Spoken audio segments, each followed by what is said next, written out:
Welcome back to my channel. So today we have a very special guest with us जिन्होंने 2 बार rank secure की है। तो उनकी कुछ स्ट्रैटेजीज आज हम जानेंगे कि उन्होंने अपने दोनों अटेम्प्ट में, जहाँ पे नॉर्मली बच्चों को स्ट्रगल होता है क्लियर करने के लिए, इन्होंने 2 बार रैंक सिक्योर की है। तो हाय हनी, हेलो। आप कैसे हो? तो गुड, हाउ आर यू? आपकी जर्नी से स्टार्ट करते हैं कि आपने मतलब ये कोर्स परस्यू किया था, मतलब आपको वहां पता कैसे चला था, इंस्पिरेशन क्या थी आपकी? तो इससे ही स्टार्ट करते हैं।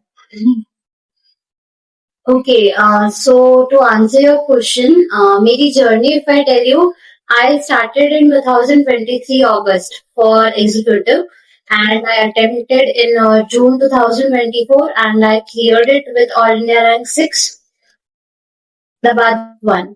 So city rank 1, I would say.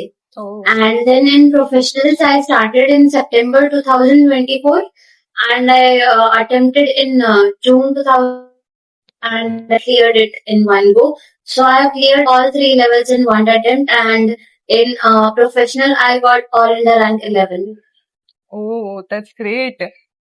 तो आपने, Yeah. हाँ, तो आपने ये प्रिपरेशन मतलब सीएस के बारे में पता कैसे चला था? 12th के बाद आप एकदम श्योर थे कि सीएस ही करना है आपको?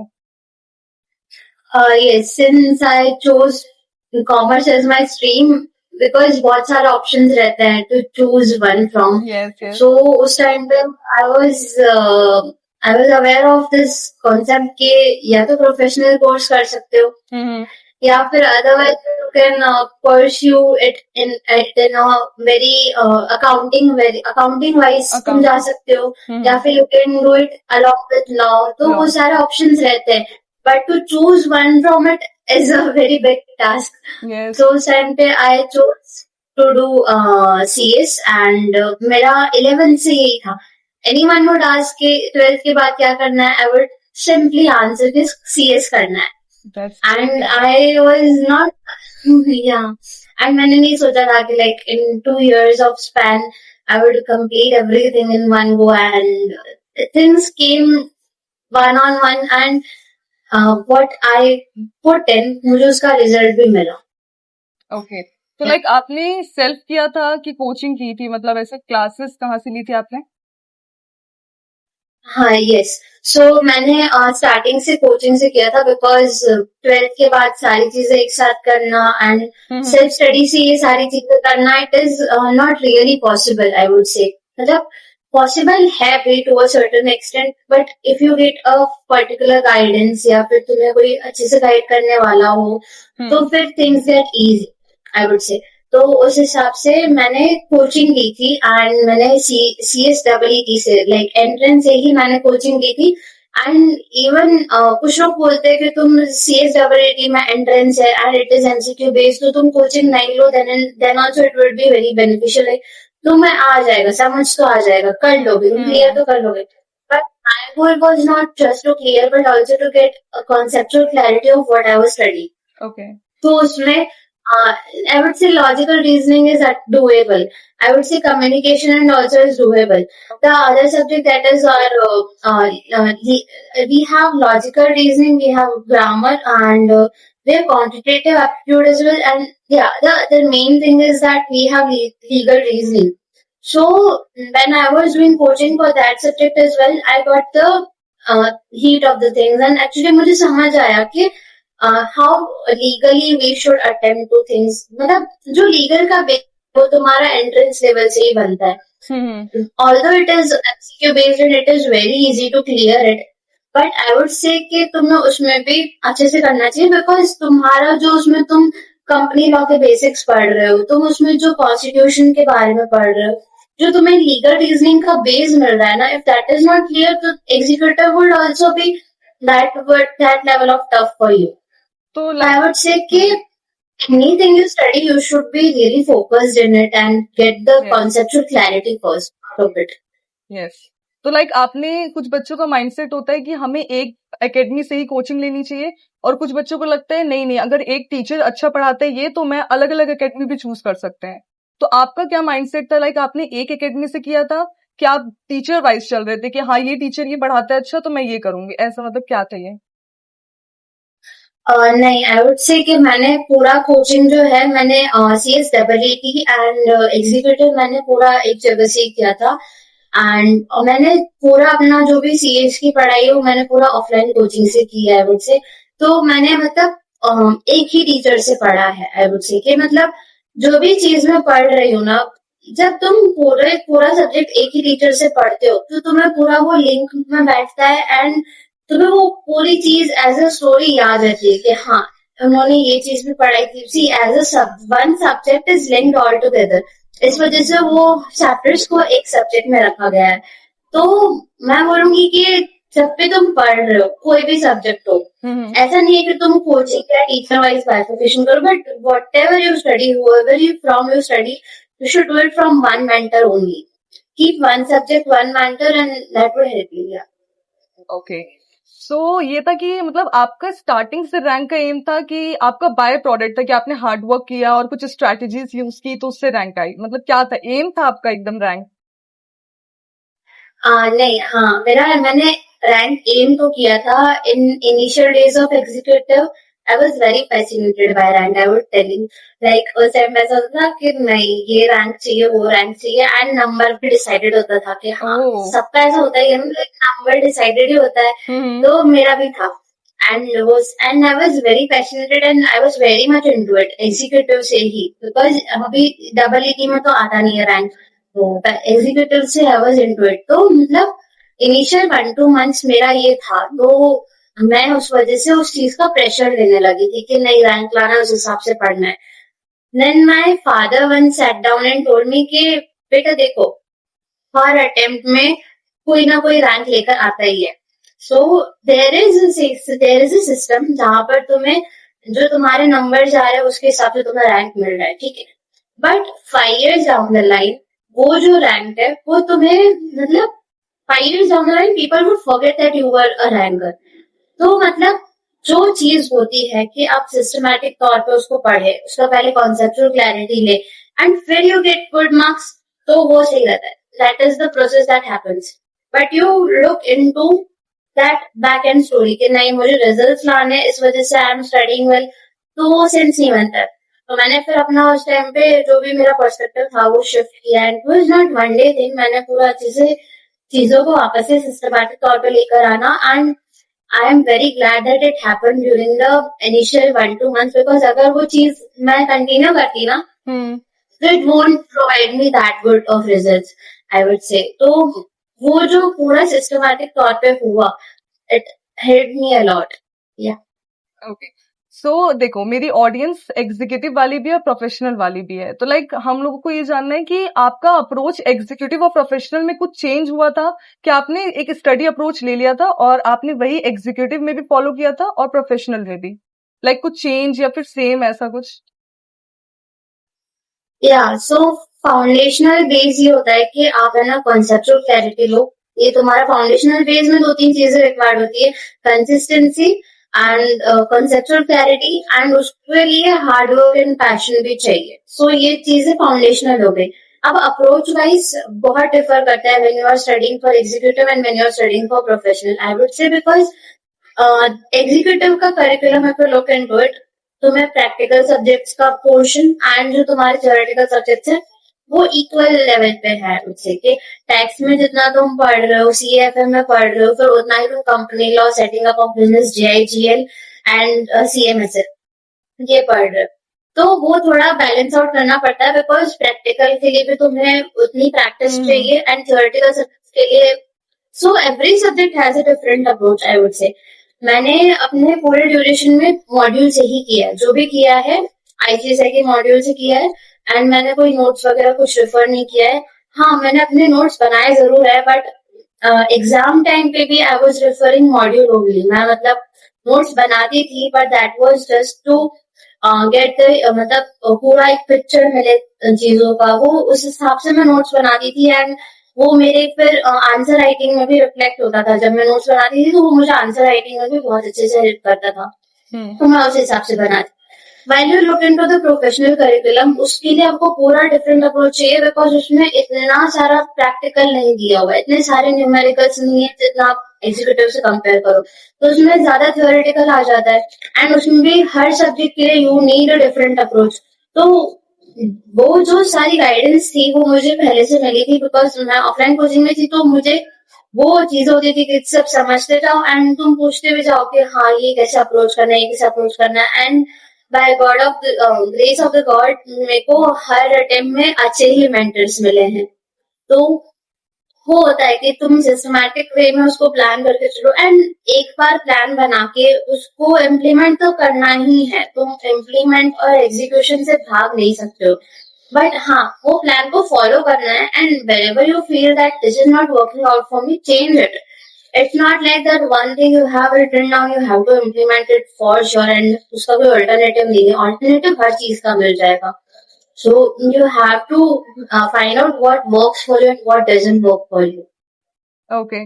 तो लाइक आपका, आपने बोला अप्रोच, तो एक स्टडी प्लान आपने ऑलरेडी बना लिया था कि मतलब आप फ्लेक्सिबल अप्रोच रखते थे कि ठीक है अभी ये पढ़ रही हूँ, फिर अगर नहीं मन हुआ तो दूसरा सब्जेक्ट, लाइक शिफ्ट आप, मतलब एक अप्रोच आपका कैसा था टाइम टेबल वाइज?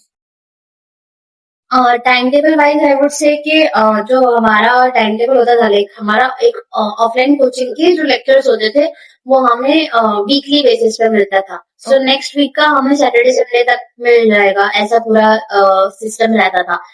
तो हम प्लान, तो पहला तो मैं अपना कोचिंग के साथ मेरा स्टडी रहता था, तो वो रिविजन बेसिस पे रहता था कि जो अभी चल रहा है वही मैं रिवाइज कर रही हूँ, या फिर क्लास टेस्ट आ रही है उसके लिए पढ़ रही हूँ, तो ऐसा रहता था। सेकेंडली हमारे कोई ऐसे हाफ सिलेबस टेस्ट होते थे, हाफ सिलेबस टेस्ट हमारे कोचिंग के ड्यूरेशन में होते थे, एंड लास्ट होता था हमारा प्रीलिम्स। वो हमारे एग्जाम्स के पहले आता था, मतलब कि एग्जाम्स के 1 मंथ पहले सारे सब्जेक्ट्स का कोई सिलेबस टेस्ट रखा जाता था। तो उसके लिए मैं सब्जेक्ट वाइज प्लान करती थी। जो उन सब में होता था वो रिवीजन बेसिस पे ही पढ़ना होता था, तो वो टेस्ट के हिसाब से पढ़ा जाता था। अब आप जो पूछ रहे हो मुझे वो टाइम टेबल वाला, वो मैं अपना जो स्टडी लीव के लिए प्रिपरेशन लीव मिलती है, जो मुझे एग्जीक्यूटिव में 1.5 मंथ्स की मिली थी एंड प्रोफेशनल में मुझे 3 मंथ्स की मिली थी। तो मैं उसमें क्या करती थी, पहले तो मैं वीकली प्लान्स बनाती थी। मेरे मंथली गोल्स तो होते ही थे कि हाँ इस मंथ में मुझे ये सब्जेक्ट खत्म करना है, बट वीकली भी रखते थे कि ये वीक में इस सब्जेक्ट के इतने चैप्टर्स हो जाने चाहिए। तो I have to plan it accordingly. Now I won't say कि तुम दिन के 4 सब्जेक्ट्स पढ़ो, because it is really impracticable, because मुझे ऐसा लगता है कि तुम दिन के 4 सब्जेक्ट्स पढ़ोगे तो तुम्हारा उसमें ध्यान तो रहेगा, अच्छी लैंग्वेज वाइज उसकी कंसिस्टेंसी रहेगी, no doubt, and it works for some people. But मेरे लिए डिडंट वर्क, बिकॉज मैं जब पढ़ने बैठी थी तो मैं सोचती थी कि मैं 4 से 5 घंटे तो एक सब्जेक्ट को दूं ही, because in initial 1 to 2 hours तुम्हारी उस सब्जेक्ट की लिंक बनती है।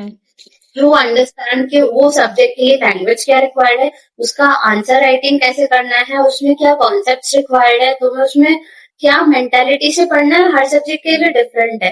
तो मैं ऐसा सजेस्ट करूंगी सबको भी कि do 2 subjects per day, but जो भी करो तुम इज्जत से करो, बिकॉज तुम आधा मतलब हर एक सब्जेक्ट को 2-2 घंटे दोगे तो तुम्हारे उसके लिए लैंग्वेज की कंसिस्टेंसी तो रहेगी, बट जो माइंड है वो तुम्हारा आफ्टर अ फ्यू डेज वो हो जाएगा, फ्राई हो जाएगा, ब्रेन फ्राई हो जाएगा तुम्हारा, बिकॉज ये जो चीज है कि 4 सब्जेक्ट्स पर डे लेके चलना, इट रिक्वायर्स तुम है ना अपना दिमाग शिफ्ट कर रहे हो। तो जो तुम्हारा कंसंट्रेशन एक सब्जेक्ट में भी बनाएंगे वो तुम ब्रेक डाउन करके तुम दूसरे में शिफ्ट कर रहे हो। तो I am also very much into psychology and brain neurons कैसे वर्क करते हैं वो सब मैं थोड़ा बहुत पढ़ा हुआ है। तो मेरे लिए ये जो अप्रोच है कि 2 सब्जेक्ट्स पर डे लेके चलना, वो मेरे लिए हमेशा से वर्क किया है। एंड मैंने एग्जीक्यूटिव में मैं ऐसा करती थी कि मैं एक सब्जेक्ट प्रैक्टिकल रखती थी और एक सब्जेक्ट थ्योरेटिकल रखती थी। While in professional I was there, मैं एक सब्जेक्ट कॉन्सेप्चुअल वाला होता था या लॉ बेस्ड होता था वो रखती थी, एंड सेकेंड में मैं थियोरेटिकल प्योर थियोरेटिकल रखती थी। तो मैंने ऐसे अपना कॉम्बिनेशन रखा है। सो approach wise I would say कि मैं 2 सब्जेक्ट्स पर डे लेके चलती थी एंड उस हिसाब से मैं अपना प्लान करती थी। बट हाँ, व्हेनेवर आई फेल्ट कि this is not working out for me, I would change it. Okay. और आप कितने घंटे पढ़ते थे? लाइक कोई ऐसे स्पेसिफिक था कि इतने घंटे तो मुझे पढ़ना ही है, देख रैंक चाहिए तो? नहीं, टारगेट्स लेके बैठो, सी टारगेट्स लेके तुम बैठो दिन के कि हाँ ये वीक में इतना करना है, तो ये दिन में इतना होना चाहिए, तो उस हिसाब से लेके बैठो, फिर टाइम मत देखो। तुम जो भी प्लान आउट कर रहे हो, don't do it on the basis of hours, because you don't know how much time one chapter would require. जब आप स्टार्टिंग में सही लेके बात। बैठते हो तो तुम्हें लगेगा कि हाँ यार ये तो 10 पेज का चैप्टर है, इसको तो मैं 1-2 घंटे में निपटा दूंगा। But once you sit down and अगर तुम्हें कोई डाउट आती है तो इट टेक्स टाइम। तो मैं बोलूंगी कि टाइम आवर वाइज नहीं करो, बट तुम अप्रोच अपना जो टारगेट्स है वो अपने chapter wise, concept wise, topic wise वैसे ही बना के रखो। एंड अगर मैं फिर भी अपने सिटिंग आवर्स बताऊं तो मैं जो मेरा प्रोफेशनल का एग्जीक्यूटिव का, मैं एग्जीक्यूटिव से स्टार्ट करती हूँ। एग्जीक्यूटिव में I used to study like 12 to 13 hours पे तो मिनिमम था ही। एंड फिर जब एग्जाम्स बहुत पास होते हैं, लास्ट के 15 डेज होते हैं, उसमें आई वुड से कि 15 आवर्स तक भी हो जाता था। प्रोफेशनल में भी मेरा सेम था कि स्टार्टिंग में 12 to 13 आवर्स एंड एंड में पहुंचते पहुंचते 15 तक तो हो ही जाता था कि हाँ 15 आवर्स की सिटिंग हो रही है। अच्छा, तो लाइक आपने बोला आप स्टडी मटेरियल मॉड्यूल से पढ़ते थे सब कुछ, तो बहुत बच्चे ना पैनिक करते हैं कि यार स्टडी मतलब मॉड्यूल पढ़ते पढ़ते ना बहुत टाइम हो जाता है और वो एक चैप्टर भी कंप्लीट नहीं कर पाते। तो लाइक आप कैसे मॉड्यूल से पढ़ते थे, थोड़ा आइडिया मतलब कुछ? See, the students who are facing this problem is because of, mainly because of कि है ना, उन लोगों ने अपनी जो इनिशियल स्टडी है वो उन्होंने अपनी की है। तो मॉड्यूल आपने पूछा कि मॉड्यूल ऐसे कैसे पढ़ना पॉसिबल, कैसे, सबका यही क्वेश्चन रहता है कि पूरा मॉड्यूल कैसे पढ़ेंगे। तो people who are facing this problem is initially because कि आपने जो अपना स्टार्टिंग का मटेरियल रेफर किया है वो आप स्टार्टिंग से नोट से पढ़ रहे हो एंड आप फिर मॉड्यूल को सेकेंडरी सोर्स ऑफ स्टडी रख रहे हो। People who are facing this problem is just because of this only कि आप इनिशियली किसी नोट्स में से पढ़ रहे हो एंड मॉड्यूल को सेकेंडरी सोर्स पे रखा है। मैं कहती हूँ कि आप पहले से ही प्राइमरी सोर्स ही मॉड्यूल रखो। एग्जाम का पेपर तो आपका मॉड्यूल में से ही बनने वाला है, किसी नोट्स में से तो बनने वाला नहीं है। And when you are studying from notes, उसका जो लैंग्वेज होता है it is very different from that of module. कुछ लोगों का जो कुछ जो टीचर्स होते हैं उनका मॉड्यूल होता है, उनका नोट्स का जो होता है वो मॉड्यूल से रिफ्लेक्ट करता है, बट उन्होंने उसमें लैंग्वेज या थोड़ा बहुत तो चेंज किया ही होता है। बिकॉज अगर वो पूरा ही मॉड्यूल का कर देंगे तो फिर सेंस नहीं बनता है ना, वो तो फिर सिर्फ कवर चेंज करना हो गया। मैं कहती हूँ कि तुम मॉड्यूल से पढ़ो एंड जो तुम्हें जो उसको समराइज करना है वो अपने खुद के नोट्स में करो, या जो भी तुम नोट्स भी रेफर करो तो उसको सेकेंडरी सोर्स में रखो। Primary source should be to study from module. Now you would ask कि मॉड्यूल पूरा पढ़ना कैसे पॉसिबल है। सी मैंने अपना एग्जीक्यूटिव का जो स्टार्ट किया था वो मैंने अगस्त टू मई का मेरे पास प्रिपरेशन का टाइम था। मैंने उसमें नहीं करके भी 3 to 4 रीडिंग्स हो गई थी मेरी। मैं स्टार्टिंग से ही जैसे पढ़ती थी, तो मैं जैसे कि आज खत्म हुआ तो आज का थोड़ा रिविजन हो गया। सेकेंड डे पे जब वो सेम लेक्चर आ रहा है तो वो चैप्टर क्योंकि कल पढ़ाया गया था तो आज भी पढ़ने के लिए उसका थोड़ा बहुत रिविजन करना होता है। तो जो एक लेक्चर से दूसरे लेक्चर का शिफ्ट आता था तो 15 मिनट मिलते थे ब्रेक में, तो आई वुड बेसिकली खाली सिर्फ गो थ्रू कर लेती थी। तो मेरा उस टाइम पे फर्स्ट रीडिंग जितना आधा मैं बोल सकती हूँ कि फर्स्ट रीडिंग हो जाता था। सेकेंड टाइम जब मेरी वीकली टेस्ट आती थी या क्लास टेस्ट जो भी होती थी उस टाइम पे मैं एक बार पढ़ लेती थी। फिर मैं थर्ड टाइम जब हमारा एक्चुअली स्टडी प्रिपरेशन रहता था या फिर प्रीलिम्स के हिसाब से, हाफ सिलेबस टेस्ट के हिसाब से, तो नहीं करके भी उसी सेम चैप्टर की मेरी 3 से 4 रीडिंग हो ही जाती थी। मैं अगर पूरा मैं कैलकुलेट करूँ तो आई एम नॉट इंक्लूडिंग के एग्जाम टाइम पे जो पढ़ रहे हैं वो वाला। तो मॉड्यूल से बेसिकली करना इट इज पॉसिबल, बट या you have to keep it as a primary source of reading for that purpose कि तुम पहले से ही उसमें से पढ़ रहे हो, तुम्हारी उसमें मार्किंग्स भी की हुई है। वरना क्या होता है ना कि तुमने मार्किंग्स नोट्स में की हुई होती है एंड तुम पढ़ रहे मॉड्यूल होते हो, एंड जब तुम एक्चुअली उसको अपना जो स्टडी लीव का प्रिपरेशन जो लीव होता है ना, that is very crucial, that is the golden time period, because that defines कि तुम पास होने वाले हो या नहीं होने वाले हो, या फिर तुम उसमें जो तुम रिजल्ट एक्सपेक्ट कर रहे हो वो मिलेंगे या नहीं मिलेंगे। तो जो तुम उस टाइम पे जिसमें से पढ़ने वाले हो वही सोर्स में से आज भी पढ़ो, क्योंकि तुम जितने सोर्स चेंज करोगे ना उतना ही तुम्हें अपना वो जो तुम देख रहे हो आज, तुम आज जो चीज देख रहे हो उसका जो स्ट्रक्चर है वो अलग है। तुम्हारा सेम चीज का नोट्स में जो दिया होगा वो सेम पेज का स्ट्रक्चर तो चेंज होगा ही होगा। तो make your self familiar with module instead of notes. Notes में से पढ़ना गलत नहीं है, मैं भी कभी कभी नोट्स में से पढ़ती थी, but primary source of reading and understanding should be from module only. For language wise ना, कि लैंग्वेज सेम हो जाए। For language and make your self familiar with module only, because module से तुम जितना पढ़ोगे उसको जितना रिपीटेटिव तौर पे देखोगे वही सेम चीज तुम्हें उस टाइम पे दिमाग में वही लैंग्वेज याद आएगी एंड वही लैंग्वेज तुम उसमें आंसर पेपर में उतार पाओगे उस टाइम पे।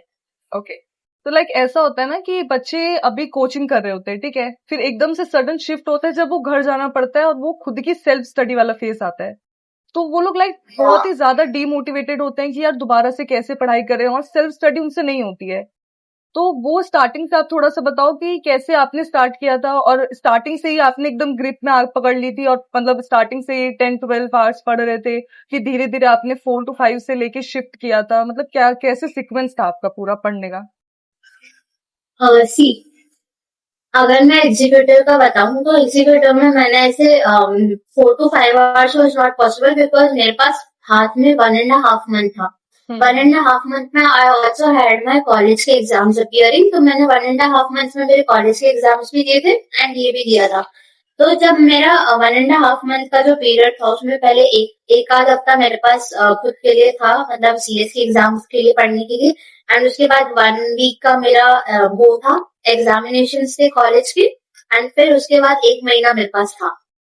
तो मुझे उसमें मेरे कॉलेज के एग्जाम्स के लिए भी प्लान करना था एंड मुझे मेरा सेल्फ स्टडी भी प्लान करना था, and I was firm on one thing कि मुझे दोनों चीजें करनी है, दोनों चीजें अच्छे से करनी है, दोनों में अच्छे से क्लियर आउट करना है। तो मैंने अपना पहले तो मैंने जो फर्स्ट वीक था एग्जीक्यूटिव का तो उसमें मैंने एक सब्जेक्ट टारगेट किया था because I was very much afraid of it and everyone is might be taxation, because हमारा जो अटेम्प्ट था वो सेकंड अटेम्प्ट था ऑफ न्यू सिलेबस एंड हमारे टाइम पे टैक्स को एमसीक्यू से डिस्क्रिप्टिव में चेंज किया था, लाइक हमारा सेकंड अटेम्प्ट था उस चीज का। तो हमारे पास इतना पीवाईक्यू इतने नहीं थे जितने सबके पास होते हैं, तो हमारे पास सोर्स थे कि हाँ वो पीवाईक्यू मिल जाएंगे, सीए के एग्जामिनेशन में होते हैं, सीएमए के उसमें होते हैं, तो मिल जाते हैं डिस्क्रिप्टिव टाइप के। बट जो सीएस का एग्जाम पैटर्न है उसमें डिस्क्रिप्टिव कैसे पूछे जाते हैं, उसमें हमारे पास एक ही पेपर था एंड दैट वाज वो ही रेफर कर सकते, उसके अलावा हमारे पास कोई और ऑप्शन नहीं है। एंड उस वजह से I was very much afraid of taxation and CFM was also to a certain extent very much of I would say कि थोड़ा डर रहता ही था। तो मैं हाँ सो आई वुड से कि टैक्सेशन नया था मेरे लिए, तो मैंने उसके लिए सोच के रखा था कि पहले एक हफ्ता जो है मैं उसमें पूरा टैक्स करूंगी, फिर जो नेक्स्ट का पूरा जो मेरा 1 महीना रहेगा आफ्टर कॉलेज एग्जामिनेशन उसमें मैं बाकी सारे सब्जेक्ट्स भी कर लूंगी एंड इंक्लूडिंग टैक्स का वापस से एक बार देख लूंगी। एंड मैंने प्लान किया था उस हिसाब से मेरी वन एंड एक रीडिंग तो सारे सब्जेक्ट्स की हो ही गई थी एंड बाकी 4 से 5 सब्जेक्ट की मैंने सेकेंड रीडिंग की थी उस टाइम पे, including tax, company law and CMSL and JIGL and taxation, मतलब 2 practical subject and JIGL, company law and CMSL, ये 5 सब्जेक्ट्स की मैंने सेकेंड रीडिंग भी ले ली थी। तो tax was something which was, मतलब मुझे डर रहता ही था उसका, तो मैंने पहले इनिशियल 7 डेज में टैक्स किया था, फिर वापस से टैक्स किया था, तो टैक्स की मेरी ऑलमोस्ट 3 रीडिंग्स हो गई थी एंड बाकी का 2 रीडिंग्स के हिसाब से या 1 रीडिंग के हिसाब से मैंने अप्रोच किया था। फिर मेरा था प्रोफेशनल का था, प्रोफेशनल में मैंने 4 to 5 आवर्स मेरा इनिशियल लेवल पे रहता था एंड उसको धीरे धीरे करके जैसे आपने मुझे बोला कि हाँ मैंने जो 3 मंथ्स का था ना उसमें मेरा ऐसा रहता था कि पहले मैंने 6 to 7 आवर्स से स्टार्ट किया था, फिर धीरे धीरे करके एंड में आ जाके 15 आवर्स तक हो गया था। तो उसमें मैंने 6 to 7 आवर्स से स्टार्ट किया था, ऐसा बोल सकते हैं प्रोफेशनल में। जबकि एग्जीक्यूटिव में टाइम ऑलरेडी बहुत कम था मेरे पास एंड मुझे उसमें कॉलेज की एग्जामिनेशन भी अप्लाई करनी थी, ये भी करना था एंड मेरा एक क्लियर था कि मुझे कुछ भी डिले नहीं करना है, लाइक जो भी है इन द गिवन टाइम पे मुझे खत्म करना है एंड हो जाएगा। तो वो पॉजिटिव अप्रोच के साथ मैंने अपीयर किया एंड वो हो भी गया। तो वही था कि जो इनिशियल में तुम्हारे कम टाइम देते हो वो मैं नहीं दे पाई एग्जीक्यूटिव में। अगर मेरे पास ज्यादा टाइम इन हैंड होता तो मैं सोचती कि हाँ अभी धीरे से स्टार्ट करते हैं, पूरा ऐसे एक साथ बड़ा नहीं करना है। बट ये है कि हमारा जो एग्जीक्यूटिव में लास्ट लास्ट जो 1 महीने के लेक्चर्स होते हैं वो उतने नहीं थे। तो उस टाइम पे सेल्फ स्टडी का वो मोशन तो सेट कर ही सकते हो। जब भी तुम कहीं से भी प्रिपेयर करो, तुम्हारे जो लास्ट के 15 to 20 डेज का होता है पीरियड को कहीं पे भी कोचिंग का, उसमें तुम्हें कम लेक्चर्स ही होंगे। तो तुम ऐसा ऐसा कर सकते हो कि वेट मत करो स्टडी प्रिपरेशन के लिए अलग से तुम्हें टाइम पीरियड मिलता तुम अपने आप को सेल्फ स्टडी में लेकर आओ। Start from there itself. जो तुम्हारे कम लेक्चर्स हो गए उस टाइम पे, तो कम लेक्चर्स हो गए उसके साथ साथ अपना सेल्फ स्टडी प्लान कर दो। तो सेल्फ स्टडी उस टाइम पे तुम्हारा स्टार्ट हो गया। Once the stone is in motion, फिर तुम उसको धीरे धीरे करके कर ही लोगे। फिर तुम्हारा जो आर्ट्स है वो तुम्हें एक साथ जंप कर रहा है ऐसा नहीं दिखेगा। तो और वो आप ऐसा नहीं स्टैग्नेंट रहे कि फिर हो जाएगा। लाइक आप खुद को डिस्ट्रैक्शन से कैसे दूर रखते थे कि सोशल मीडिया पे आजकल बहुत एक्टिव है सब, तो एकदम से स्टूडेंट होते हैं ना बहुत डिस्ट्रैक्टेड होते हैं कि बार बार फोन हाथ में लिया, नोटिफिकेशन आ गई, तो आपको होती थी अपनी ऐसे डिस्ट्रैक्शंस? नहीं, मेरा कोई मतलब ऐसे आई वुड से कि मेरे कोई लाइफ में ऐसे डिस्ट्रैक्शंस नहीं थे। As far as social media is concern, मैं सोशल मीडिया से मतलब इंस्टाग्राम वगैरह डीएक्टिवेट कर दिया था। एंड मतलब जो प्रिपरेशन के लास्ट के 6 मंथ्स होते थे ना, मैं पहले से ही इन सब चीजों से दूर हो जाती थी। मतलब लोग क्या करते हैं कि जब उनका स्टडी प्रिपरेटरी लीव आता है, ये एग्जाम में 15 दिन पड़े होते तब वो इंस्टाग्राम को डीएक्टिवेट कर देता, तब उससे दूर होते हैं। तो वो क्या फिर वो तुम एग्जैक्ट 1-2 दिन में माइंडसेट का शिफ्ट नहीं ला सकते मैं बोलूंगी। तो उसके लिए तुम पहले से 6 महीने पहले से ही मैं बंद करके रखती थी। एंड मेरा 6-7 महीने पहले से ही बंद होता था, तो वो मेरे लिए ज्यादा बेटर रहता था। बिकॉज मेरे को उस टाइम पर कोई रिक्वायरमेंट अंदर से ऐसे वो होता है ना, कुछ लोगों को चाहिए होता है यार देख लो एक बार, दिन का 15-20 मिनट भी देख लो, वैसी वाली फिर तुम्हें नीड नहीं अराइज होती उस टाइम पे। तो आप फिर काम कैसे करते थे अपने माइंड को, क्योंकि पूरे टाइम वो पैनिक मोड में रहता है कि यार एग्जाम्स आ रहे हैं, तो मतलब आप थोड़ा सा, आपका कामिंग टाइम क्या था कि आप हाँ इस टाइम पे शांत हो, आपको अच्छा लगता है, क्या काम करते थे इस टाइम पे? आई वुड से I would go for a walk. मतलब मॉर्निंग वॉक हो गया या फिर नाइट में डिनर के बाद वॉकिंग के लिए चले जाना। And that has work for me कि लाइक मैं वॉक पे चली जाती थी ना, तो मेरा माइंड खुद ही शांत हो जाता था। तो फिर मतलब आपको कभी ऐसे डीमोटिवेटेड नहीं हुआ आप कि यार कैसे करूंगी, अब तो टाइम ही नहीं, शायद नहीं हो पाएगा, रैंक के लिए वो भी कर रही हूँ? एग्जीक्यूटिव में तो जो प्रिपरेशन टाइम था वो ऑलरेडी इतना कम था, तो उस टाइम पे तो मेरे पास सोचने का ही टाइम नहीं था। प्रोफेशनल में जरूर मुझे टाइम ज्यादा था मेरे पास प्रिपरेशन के लिए। 3 मंथ्स का टाइम पीरियड था, तो उसमें कभी कभी ऐसा होता था कि डिमोटिवेटेड फील हो रहा है, ये हो रहा है वो हो रहा है। बट मेरा फैमिली का सपोर्ट मेरे को बहुत ज्यादा था। तो मतलब कुछ भी दिमाग में आता था, कोई भी ख्याल आता था, I would go and first discuss it with them, and मुझे उसका सोल्यूशन मिल ही जाता था। एंड वो होता है ना कि एग्जीक्यूटिव में मेरा ऑल इंडिया रैंक 6 रहा था, तो प्रोफेशनल में उस टाइम पे प्रिपरेशन के टाइम पे एक वो प्रेशर भी था ही कि इस बार प्रोफेशनल में भी ऐसा रिजल्ट लाना है कि वो जब प्रायर में आया है वो उसको सूट करना चाहिए, या एक एक बेंचमार्क जो सेट हो गया उससे थोड़ा ऊपर ही एम करना होता है। तो उस हिसाब से थोड़ा प्रेशर था मेरे ऊपर कि हाँ।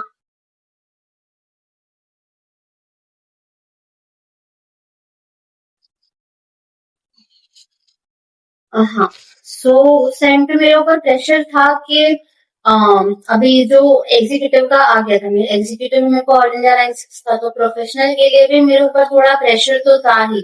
तो उस वजह से मेरे को डिमोटिवेशन आता था। एग्जीक्यूटिव में तो कभी मुझे ऐसा फील नहीं हुआ, पर प्रोफेशनल में मुझे ऐसा जरूर हुआ था। तो उस टाइम पे वॉक्स वगैरह तो मैं रखती थी कि वॉक करने चली जाती थी।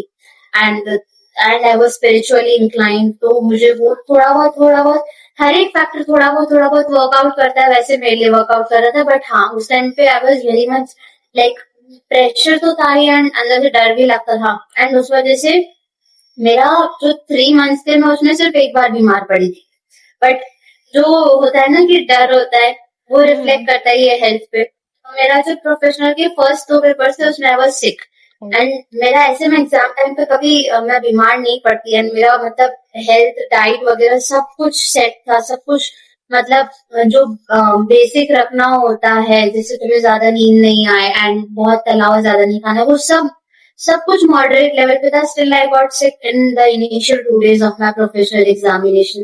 तो वो वही होता है कि जो प्रेशर था ना, जो डिमोटिवेशन वगैरह था, वो जो मेरे माइंड पे स्ट्रेस की तरह रिफ्लेक्ट कर रहा था, वो मेरे हेल्थ पे अफेक्ट हुआ ही था. तो वो कहीं ना कहीं दिख जाता है फिर बॉडी पे. तो वो है कि एग्जीक्यूटिव में ये सारी चीजें ने इफेक्ट भी की थी जितने प्रोफेशनल भी की थी. और लाइक आप ट्रैक कैसे करते थे अपनी प्रोग्रेस को कि हाँ इतना हो गया है अब इतना करना है, तो ट्रैकिंग के लिए आप क्या करते थे? ट्रैकिंग के लिए मैंने कुछ एप्लीकेशन यूज किए थे. तो मैं मतलब वो मिल जाएंगे, प्ले स्टोर पे भी मिल जाएंगे. मैं पर्टिकुलरली एक योल पोंटा ऐप करके है, वो यूज करती थी. एक्चुअली क्या हुआ था ना, मेरा एग्जीक्यूटिव का रिजल्ट आप देखोगे ना, तो I scored the lowest marks was 42 in setting up of business and highest was 72 in CMSL. But इस बार आप प्रोफेशनल का रिजल्ट देखोगे ना, तो उसमें मेरा lowest was 56 in audit and highest was 63 in intellectual property rights.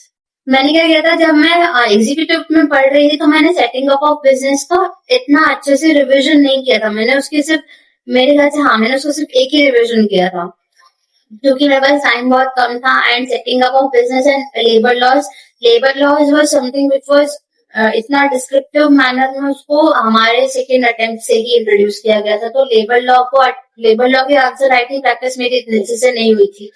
मैंने इतना उसको मतलब उतना आहार से लोकेट नहीं किया था जितना मुझे करना चाहिए था. तो मेरे उसमें मार्क्स कम आए थे, रिफ्लेक्ट हुआ था मेरा. जितना रिविजन मैंने कम किया था उतना मेरे आंसर पे मतलब मेरे रिजल्ट पे रिफ्लेक्ट कर रहा था. तो फिर मैंने क्या किया, जब मेरा प्रोफेशनल का था तो मैंने उसमें एक चीज ठान के रखी थी कि मैं जितना आर्ट्स और जितना रिवीजन एक सब्जेक्ट का करूँ उतने ही सारे सब्जेक्ट का करूंगी. जिसमें मुझे डर लगता था, जैसे ऑडिट में मुझे डर लगता था. एंड ऑडिट वाज मतलब ऑडिट का रहता था कि audit and the other one, audit से सबको ही रहता है बिकॉज ऑडिट का लैंग्वेज उस टाइम पे कंफ्यूजिंग है याद थोड़ा। आना. हाँ, कंफ्यूजिंग है. Yes, so audit was something which used to scare me a lot. तो वो जो जो मतलब जो जो सब्जेक्ट्स में तुम्हारा वीक पॉइंट है थोड़ा, तो वो तुम उस पे तुम ज्यादा रिविजन करो, नो डाउट. बट एक सब्जेक्ट को बहुत ही नेग्लेक्ट कर देना, वो मैंने अपने उसमें की थी. तो वो सेम मिस्टेक मैंने रिपीट नहीं की इस बार मैंने हर एक सब्जेक्ट के इक्वल अमाउंट ऑफ रिविजन किए थे, equal amount of time allocation किया था. तो जो मैं ऐप यूज कर रही थी उससे मैं अपना ट्रैकिंग करती थी ऑन द बेसिस ऑफ कि मैंने अभी तक उस सब्जेक्ट को कितना टाइम दिया है. बिकॉज उसमें जो भी तुम आज पढ़ने के लिए लेके बैठो वो तुम उसमें लॉग ऑन करते जाओ. उसमें ना सब्जेक्ट वाइज दिया हुआ होता है, तो सब्जेक्ट वाइज तुम उसका टाइमर स्टार्ट कर दो. जब तुम टाइमर स्टार्ट कर दे रहे हो या फिर आज तुम अगर टाइमर स्टार्ट करना कभी कभी इंसान भूल जाता है, जैसे मेरे केस में भी होता है, मैं कभी कभी भूल जाती थी, तो मैं टाइमर स्टार्ट करना भूल जाती थी. तो फिर मैं तुम उसको मैन्युअली भी लिख सकते हो उसमें कि तुमने आज 6 से 8 ये सो एंड सो सब्जेक्ट का ये सो एंड सो चैप्टर किया था. तो जब मेरा 1 महीना उसको करके खत्म हुआ, लाइक वो ऐप को यूज करके 1 महीना खत्म हुआ, तो मेरे पास पूरा पड़ा था, एक पूरा चार्ट था मेरे पास उसमें कि हाँ मैंने इस सब्जेक्ट को इतना टाइम दिया, इस सब्जेक्ट को इतना टाइम दिया. तो टाइम दिख रहा था मेरा उसमें, फिर परसेंटेज वाइज भी आ जा रहा था. एंड वो तुम्हें उसमें कुछ बनाने की जरूरत नहीं है, वो उसमें ऑलरेडी पूरा दिख ही जाता है, वो पूरा चार्ट वगैरह सब वो ऑटो जनरेट होता है. तो मैंने इस बार वो यूज किया ना, वो एक चीज वो मुझे बहुत हेल्प कर रही थी कि I was able to identify कि हाँ, बिकॉज में जो प्लानर्स वगैरह होते थे वो मैं पूरा मैन्युअली अपने हाथों से बनाती थी. But I was not able to track how much I have given to one subject, how much time I have given to one subject. वो इस बार मैं ट्रैक कर रही थी and it help me a lot in that sense कि जो चीज में मैं कम ध्यान दे रही हूँ या फिर जिसको मैं इतना टाइम नहीं दे पा रही, वो सब्जेक्ट पे भी मैं फोकस करूँ ऐसा. तो उस हिसाब से I was able to plan it accordingly. और आपकी रिवीजन टेक्निक क्या थी? लाइक आप याद कैसे करते थे चीजों को? जैसे थ्योरी बहुत ज्यादा रिपीटेड होती है, कुछ बोलते हैं कि सिमिलर होती है, तो आप डिफरेंशिएट करके पढ़ते कैसे थे उसे? Theory, I would say each theoretical subject requires a very different level of approach. अगर तुम कंपनी लॉ पढ़ रहे हो एंड तुम CMSL पढ़ रहे हो, दोनों का अप्रोच बहुत अलग हो जाएगा, बिकॉज CMSL में रेगुलेशन की लैंग्वेज अलग होती है एंड कंपनी लॉ की लैंग्वेज अलग होती है। तो जो लैंग्वेज होती है उसको अंडरस्टैंड करना एंड वही सेम कीवर्ड्स अपने आंसर शीट में रिफ्लेक्ट करना, वो पूरा एक जर्नी रहता है। वो जर्नी मेन है कि तुमने आज पढ़ लिया, तुम्हें आज कोचिंग में या कहीं पे भी तुमने वो लेक्चर के थ्रू वो चीज एक बार पढ़ ली, वो तुम्हारे कॉन्सेप्चुअल अंडरस्टैंडिंग में आ गया। वही सेम चीज को तुम्हें इतना रिपीटेटिव टाइम देखना पड़ेगा जब जाके तुम वो आंसर शीट में वही सेम कीवर्ड्स रिफ्लेक्ट कर पाओगे, because each word has its meaning. In law, each word is put in there because it has a certain meaning. तो the आंसर चेकर जो चेक कर रहे हैं तुम्हारे पेपर चेकर्स है, वो भी एक्सपेक्ट करेंगे कि तुम वो कीवर्ड्स अपने आंसर में डिलीवर करो।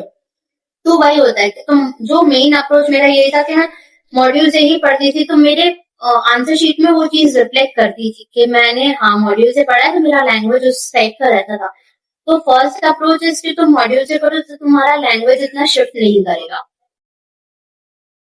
एंड तुम्हें उस टाइम पे फिर खुद का भी बनाते हो तो वो तुम्हारा मॉड्यूल की ही लैंग्वेज रहेगी, कहीं ना कहीं contextually it would mean the same, तो वो तुम्हें हेल्प करेगी। लाइक ऐसा हुआ है ना कि प्रोफेशनल में बहुत सारे सब्जेक्ट है, जैसे ESG बहुत वास्ट हो गया है, मतलब कुछ चीजें इतनी रिपीटेटिव है कि लगता है कि यार ये पढ़ा था, फिर मतलब कंफ्यूजन आती है।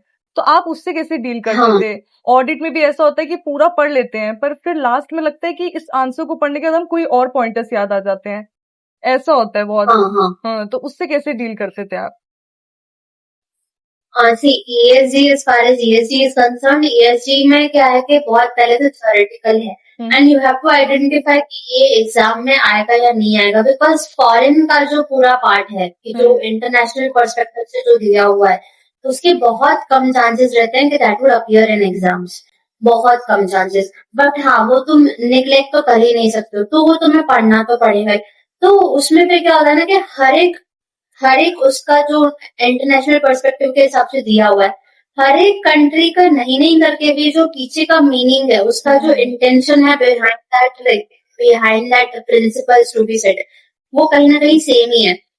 तो हर एक का डिफरेंट लैंग्वेज लर्न करना it is not possible, but हाँ, उस चीज को कॉन्सेप्चुअली अपने दिमाग में रखना and once it comes on your paper, वो चीज अगर तुम्हें एग्जाम में पूछी जाती है तो उसको अपीयर कैसे करना, वो माइंडसेट तुम्हें रखना ही पड़ेगा।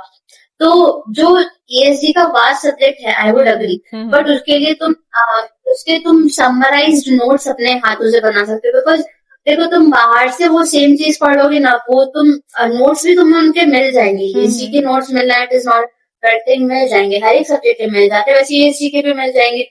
बट अगर तुम वो सेम चीज खुद से बनाते हो ना, तो वो तुम्हें जो तुम्हारे हैंडमेड चार्ट्स होंगे, तुम्हारे हैंडमेड होंगे, वो डिफरेंस क्रिएट करता है, बिकॉज वो जब तुम नोट्स बनाते हो तो वो तुम आंसर शीट में कैसे रिफ्लेक्ट करना है उस हिसाब से अपने नोट्स बनाते हो।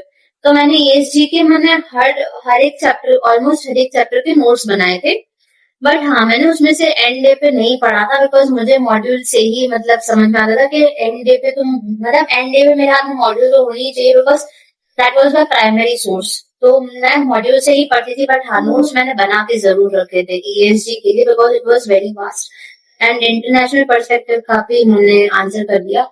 एंड सेकेंडली ऑडिट में ऐसा होता था कि हर एक का क्या तो तुम हेडिंग याद रहती थी तो अंदर का कंटेंट याद नहीं रहता, अंदर का कंटेंट याद होता था, हेडिंग याद रहती थी, एंड अगर पूरा याद होता था तो फिर वो सेम क्वेश्चन है ना, क्वेश्चन चेंज हो जाता था, ऐसा लगता था कि क्वेश्चन मिसरीड कर लिया है या फिर क्वेश्चन कुछ और डिमांड कर रहा है, I am answering something else. तो वो सब चीजों के लिए भी आई वुड से सेकेंडली नोट मेकिंग ही हेल्प की मुझे, बिकॉज उसका और कोई ऑल्टरनेटिव नहीं है, मॉड्यूल से करना है। मॉड्यूल में भी थोड़ा ड्राफ्टिंग का भी कंटेंट है ऑडिट में, फिर ऑडिट में थोड़ा कंपनी लॉ का भी पोर्शन है, थोड़ा सेबी का भी पोर्शन है, रेगुलेशंस का, तो हर एक चीज उसमें थोड़ी थोड़ी दी हुई है एंड उसमें फिर अलग से केस लॉज भी अलग से दिए हुए हैं। तो वो सब चीजों को तुम्हें पढ़ना तो पड़ेगा, तो there is no escape to study. तो उसमें तुम एक अप्रोच रख सकते हो, नोट मेकिंग कर रहे हो, जो ड्राफ्टिंग का पोर्शन है उसको ड्राफ्टिंग के साथ अलाइन करके पढ़ रहे हो, वैसे सारी चीजें would help you. Every little step you take, वो जो छोटे छोटे फैक्टर्स होते हैं, जो छोटी छोटी चीजें, जो सिंपल चीजों को तुम परफेक्शन से करते हो, वही तुम्हें आफ्टर ऑल रिजल्ट्स में हेल्प करता है। तो आपने ड्राफ्टिंग में कैसे प्रिपेयर किया था? लाइक ड्राफ्ट्स बनाने में आपने पूरे ड्राफ्ट्स लिख के देखे थे? हाँ, मेरे पास 3 मंथ्स ऑफ स्टडी प्रिपरेशन था, तो मैंने फिर उस टाइम पे मैंने पूरा एक बार तो हमें जो कोचिंग में चल रहे थे उस टाइम पे हमें ड्राफ्ट्स लिखवाए थे, तो I had 1 book of the same.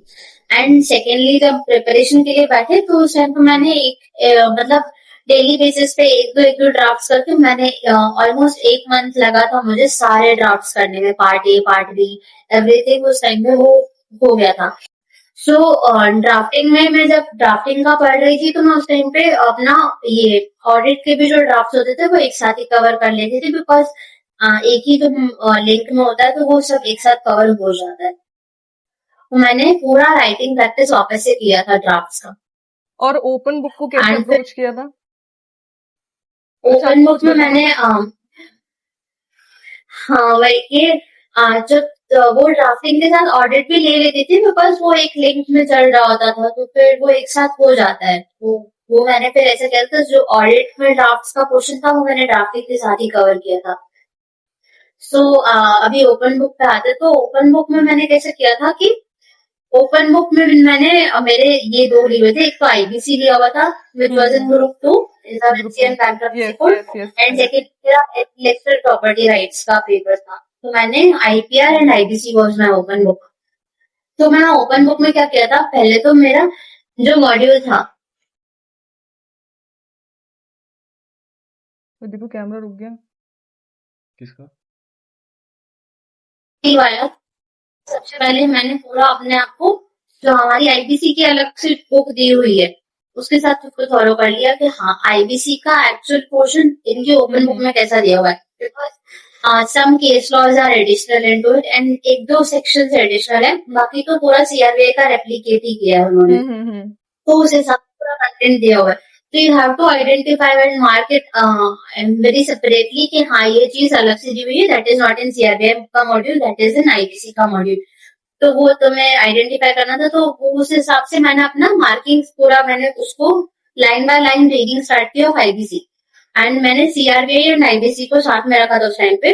तो मैं उस हिसाब से जो मैं अपना 7-8 घंटे पढ़ रही थी उस टाइम पे मैं ये भी करती थी, एंड साथ में आईबीसी को ओपन बुक भी मैं पढ़ रही थी एंड उसमें मार्किंग्स करती जा रही थी। तो मेरा एक बार क्या आईबीसी की जो मेन मॉड्यूल दी हुई है हमें उसके साथ भी मेरा वो हो जाए। एंड आईपीआर के लिए मैंने अपना जो फर्स्ट रीडिंग था वो मैंने first reading line by line किया था, एंड उसमें line by line in the sense कि पूरा अच्छे से हर एक चीज को कंसेप्चुअली समझना, हर एक केस लॉ को अच्छे से पढ़ना, because in IPR we have a lot of case laws just like IBC भी, जैसे बहुत सारे केस लॉज दिए हुए हमें वैसे आईपीआर में भी दिए हुए थे। तो मैं वो केस लॉज भी लाइन बाय लाइन रीड करती थी, एंड पूरा वो जो होता है ना कि हर एक चीज को पूरा वो कंप्लीट मैनर में पढ़ना, वो जो फर्स्ट रीडिंग होती है वो मेरे लिए आईपीआर में 1 मंथ हुआ था। 1 मंथ में मेरा पूरा फर्स्ट रीडिंग हो गया था, एंड आईबीसी में भी ऑलमोस्ट उतना ही टाइम लगा था। फिर ये जितना भी जो रीडिंग करती थी वो मैं दिन का 1-2 घंटा ही करती थी, बिकॉज ओपन बुक में तुम याद करने के हिसाब से, रिटेंशन के हिसाब से नहीं पढ़ रहे होते हो, तुम ऐसा पढ़ रहे हो कि हाँ ये कीवर्ड्स आइडेंटिफाई करना है, and you have to understand it thoroughly, because तुम उस टाइम पे मॉड्यूल की लैंग्वेज छाप तो नहीं सकते हो। जब तुम पेपर लिख रहे हो तो जो तुम्हारे पेपर चेकर्स है they don't not expect you to write language का मॉड्यूल का language line by line, they want you to deliver what you understand out of this thing. उनको टॉपिक वाइज क्या तुम समझो वो डिलीवर करना होता है तुम्हें उस टाइम पे। तो मैं उस अप्रोच से पढ़ रही थी। फिर मेरा जब सेकंड रीडिंग आया ओपन बुक के लिए तब मैंने उसको फुल फ्लेज लेवल पे ले लिया था कि हाँ जब मैं दूसरे सब्जेक्ट्स को 4-4 घंटे दे रही हूँ वैसे ही मैं इसको भी हाफ डे के हिसाब से 4-4, 5-5 घंटे या 6 घंटे जितना भी होता है वो उतना दूंगी। तो मैंने उसको फुल ऑन मैनर पे ले लिया था, एंड मैं सीआरबीआई का आईबीसी अलग से पढ़ती थी और मैं आईबीसी जो मेन बुक का हमारा है ओपन बुक का वो मैं अलग से पढ़ती थी। तो लाइक मैं पूरा बाइफरकेट करके चलती थी कि हाँ 140 मार्क्स पूरा तो है पोर्शन, बट 100 मार्क्स के लिए तुम अलग से पढ़ रहे हो, 40 मार्क्स के लिए तुम अलग से पढ़ रहे हो। एंड आईपीआर का भी आई वुड से कि हाँ वैसा ही था, एंड उसमें भी मैं जो आर बेसिस पर एलोकेशन करके जो ट्रैकिंग करती थी वो उसके लिए भी अलग से लॉग ऑन करती रहती थी कि हाँ तो मुझे क्या ट्रैक रहता था। तो at the end of the period मैंने जब अपना मैंने लास्ट 2 मंथ्स का उसमें ट्रैकिंग रखा था, तो लास्ट 2 मंथ्स का मैंने ट्रैकिंग जब चेक किया ना, तो मेरा पूरा जो था उसमें जो बाकी के ओपन बुक के अलावा के जो सब्जेक्ट्स है उसमें ऑलमोस्ट 15 to 20% का मैं दिया हुआ था। एंड ओपन बुक्स के लिए मेरा 10% ऑफ टाइम जा रहा था। मतलब मेरा जो पाई चार्ट उसमें लास्ट में बना उसमें ऐसा था। तो 10% इसलिए बिकॉज ओपन बुक में यू डोंट हैव टू मतलब रिटेंशन रखना है, तो सिर्फ उसमें इंडेक्स मेकिंग की जरूरत है, नोट्स बनाने नहीं है। तो इंडेक्स मेकिंग की जरूरत है, मार्किंग प्रॉपर की भी होनी चाहिए, and you have to have it handy कि तुम्हें क्या क्या रिक्वायरमेंट है, जो तुम उधर क्या लेके जाओगे, एंड जो भी तुम अपने साथ वहां पे लेके जा रहे हो, be at least familiar with it. जैसे you are carrying a bare act of IBC, या फिर मैंने आईपीआर की भी बैरेक्ट लेके गई थी, तो जो भी तुम बैरेक्ट्स भी कैरी कर रहे हो, तो तुम्हें पता होना चाहिए कौन सी चीज कहाँ पे मिलेगी। तुम वहां पर जाके एग्जाम सेंटर पे जाके वो चीज खोलोगे तो तुम्हें नहीं समझ आएगा। Even after you have that index in front of you, तुम उस टाइम पे पैनिक हो जाओगे बिकॉज तुम्हें वो चीज से तुम फेमिलियर नहीं हो। तो try to be familiar with whatever content you are carrying, whatever books you are carrying to your open book examinations. So मेरा ये अप्रोच था, मैंने आईपीआर एंड आईपीसी दोनों की 3 to 4 रिविजन्स कर ली थी। लाइक हम बहुत सारी वीडियोस देखते हैं ना जहाँ पे वो बैग लेके जा रहे होते हैं ओपन बुक के लिए, उन्हें पता नहीं होता कि इस बुक में क्या है, पर वो बैग लेके जा रहे होते हैं कि नहीं भाई मेरा ओपन बुक है। तो ये अप्रोच नहीं होता है, लाइक हमें लिमिटेड बुक लेके जानी है कि 3 आवर्स में तुम कितना देख लोगे। हाँ, Mahi, the thing is कि you have almost 3 hours and 15 minutes तुम्हारे हाथ में, ठीक है। पहले 15 मिनट्स में पेपर ही इतना बड़ा होता है कि तुम 15 मिनट्स में तो तुम्हारा पूरा पेपर ही रीड नहीं हो पा रहा है, तो उसमें भी तुम्हारा 1-2 क्वेश्चन तो रह जाता है। तो rather than making it about the books you are carrying, make it about the answer you are delivering, because तुम्हें मार्क्स जो है वो तुम्हारे आंसर के कंटेंट के ऊपर मिलने वाले rather than the books you have। तो मैं स्टार्टिंग से ही मैंने जो चीजें थी हमारी, तो मैंने ओपन बुक के लिए क्या क्या रखा था अपने पास। एक तो आईसीएसआई की मॉड्यूल जो होती है, बैरेक्ट जो होती है वो, आईपीआर के लिए भी बैरेक्ट ली थी, आईबीसी के लिए बैरेक्ट मैंने लास्ट में ली थी बिकॉज मुझे उसकी क्योंकि जो हमारा जो मॉड्यूल है उसी में बैरेक्ट का था, तो मैंने उसके लिए एंड में मैंने बैरेक्ट ली थी उसके लिए। एंड अदरवाइज जो तुमने थोड़ा बहुत नोट्स बनाए हैं इंडेक्स के लिए, केस लॉ के कार्ड्स होते हैं वो, एंड इंडेक्स टू मेन, तो केस लॉज का भी एक इंडेक्स बना हुआ रहता है था कि हाँ ये जो केस लॉ है वो इस पर्टिकुलर पेज पे है, तो उसका भी इंडेक्सिंग किया हुआ था। और थोड़े माइंड मैप्स वगैरह जो भी बनाए हो वो सभी कैरी किए थे। एंड एक दो चैप्टर्स के मेरे उसके नोट्स बने हुए थे आईबीसी के पर्टिकुलरली, तो वो सब कैरी किया था। तो whatever content I carried to open book examinations, उन सबके साथ मैं फेमिलियर थी, एंड उन सब में से ही मुझे आंसर्स मिले। मेरे दोनों ओपन बुक्स में मेरे एग्जाम्पशंस है, एंड दोनों ओपन बुक में मेरा यही अप्रोच रहा था कि हाँ ठीक है, जो मैं लेके गई हूँ सबसे मैं थोड़ा हूँ। मैंने भले वहां पे एग्जाम सेंटर में लोग आए थे सूटकेस कैरी करके, तुम लोगों को देखे सब बहुत जरूर यार, मैं तो बुक्स बहुत कम लेकर आई हूँ, अगर कुछ बाहर से पूछ ले तो मैं कहाँ से आंसर कर पाऊंगी। But you need to have confidence in what you are carrying with you, and I had that confidence in me of what I was carrying with me कि हाँ मैं ये बुक्स लाई हूँ, इनमें से आंसर्स मिल जाएगा। इतना कॉन्फिडेंस तो अपने ऊपर रखना ही पड़ेगा, it is unnegotiable on that point. तो हाँ, मैं जितना भी लेके गई थी मुझे उसमें से आंसर्स भी मिल गए थे, and I attempted in both of it. और लाइक केस लॉ का क्या अप्रोच था कि केस लॉ कैसे पढ़ने, डेली आप थोड़े थोड़े केस लॉ पढ़ते थे ऐसा? नहीं, डेली नहीं, मतलब जैसे कि आज मैंने सो एंड सो चैप्टर्स रखे हैं, तो आईपीसी में तो the case laws are very much given on a, मतलब क्या बोलते हैं, पूरे फ्लो में दिए हुए हैं। हाँ, प्रोविजन बेस्ड ही है, प्रोविजन बेस्ड, टॉपिक बेस्ड उनके केस लॉज उनके नीचे ही दिए हुए हैं। तो मैं जब चैप्टर पढ़ रही होती थी उसके साथ साथ उसके केस लॉज भी देख लेती थी, उसकी रीडिंग भी उसी लेवल की करती थी। जो case law cards and indexing की बात की मैंने, उसके लिए फिर जो लास्ट का 1 मंथ होता है, तो उसमें केस लॉ कार्ड्स वगैरह जो थे हमारे कोचिंग के प्रोवाइड किए थे वो भी, एंड शुभम सुकेजा सर के भी थे।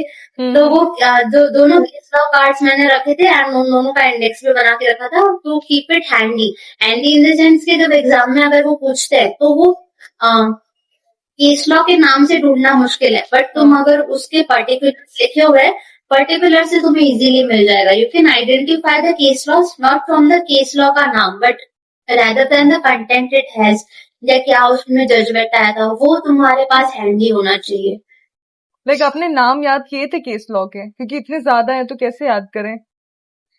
जो लैंडमार्क जजमेंट्स होते हैं आईबीसी में, जो लैंडमार्क जजमेंट्स होते हैं वो याद रखे थे, बिकॉज सीआरबीआई के जो पेपर्स होते हैं, जो 40 मार्क्स का तुम्हें सीआरबीआई का अटेम्प्ट करना है, तो उसके लिए तो तुम्हें वो मॉड्यूल तो तुम उस टाइम पे कैरी नहीं कर रहे हो, तो जो लैंडमार्क जजमेंट्स हो गए, जैसे स्विस रिबन का हो गया, हाँ। एडलवेज वाला है वो सब, एंड जो हमारा वो जेके मिल्स वाला जो है, एंड वो सारे केस लॉ मैंने याद रखे थे, उसके नाम याद थे मुझे।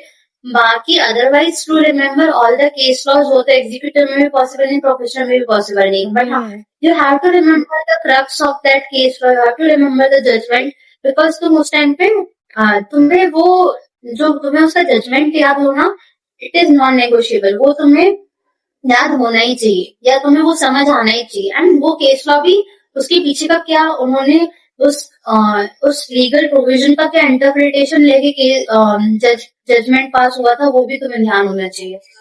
बिकॉज जो हमारे आईसीएसई के क्वेश्चन होते हैं वो डायरेक्ट नहीं होते हैं, वो प्रोविजन इस वैसे होते हैं, तो तुम्हें उसके पीछे का इंटेंशन, मोटिव सब पता होना चाहिए।